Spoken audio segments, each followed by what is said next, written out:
Shalom, selamat malam. Bersama saya Yosia Arifin. Renungan pada malam hari ini dari Pendeta Dr. Erastus Sabdono yang berjudul Krisis akan Kekekalan. Dalam kehidupan ini pasti kita memiliki perasaan krisis. Biasanya ada penyebab atau kausalitas yang membuat kita memiliki perasaan krisis ini.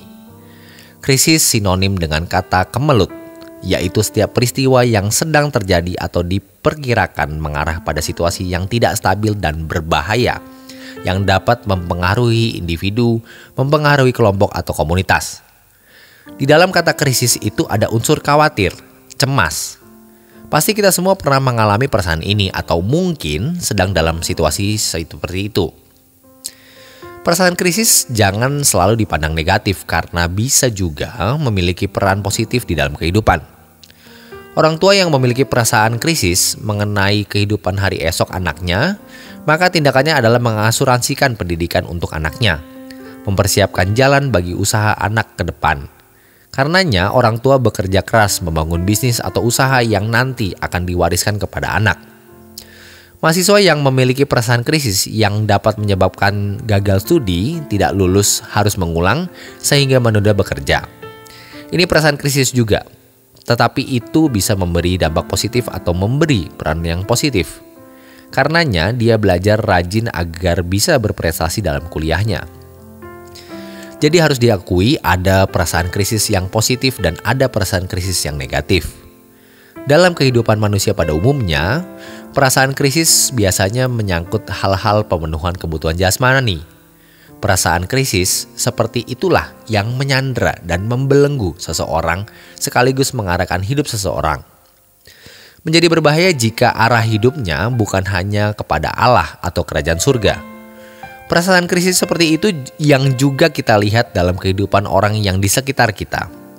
Namun ingat, perasaan krisis yang tidak dihubungkan dengan kekekalan adalah perasaan krisis negatif. Tidak ada seseorang pun yang ingin terpisah dari Allah. Setiap orang tidak ada yang ingin masuk neraka, tetapi perasaan krisis terhadap neraka tidak pernah terlihat dengan jelas dalam hidupnya. Perasaan krisis terpisah dari Allah tidak kita lihat dalam kehidupan mereka. Pernahkah kita bertemu orang yang memiliki perasaan krisis karena belum berdoa hari itu?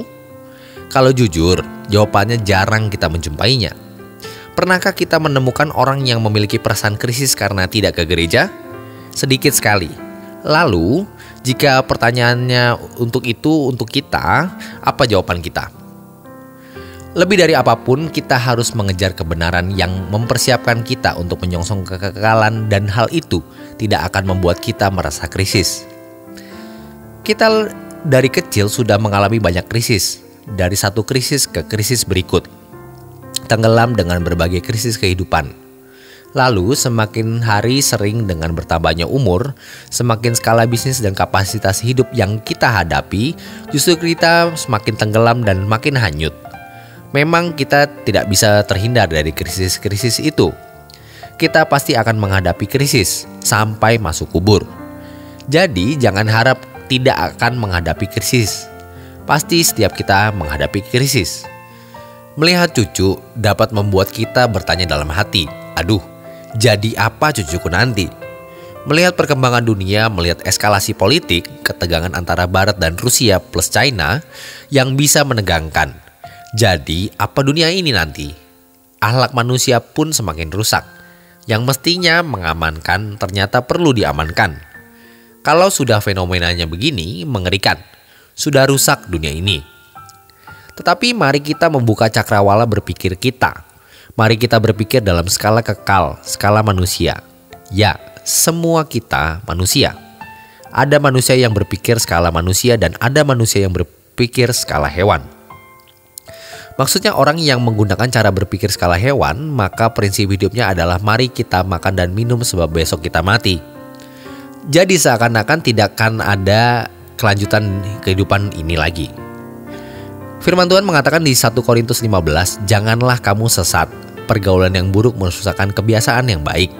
Sekarang, ayo kita bergaul dengan orang-orang yang bisa membawa kita bukan kepada kebiasaan yang buruk, tetapi kebiasaan yang baik.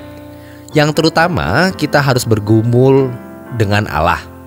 Hal ini sudah berkali-kali diserukan, khususnya kepada para teolog, yaitu jangan hanya belajar teologi, memiliki pengetahuan tentang Allah dan akhirnya merasa sudah mengenal Allah. Harusnya teolog memiliki pengetahuan tentang Allah yang benar, plus mengalami Allah yang benar tersebut. Supaya jemaat juga jangan hanya memiliki pengetahuan Allah secara fantasi. Banyak orang yang memiliki pengetahuan pengenalan akan Allah hanya dalam fantasi. Namun ironis, mereka tidak pernah berjumpa dengan Allah secara benar. Apalagi orang yang dari kecil beragama Kristen. Seringkali justru lebih rusak karena merasa dirinya sudah mengenal Tuhan.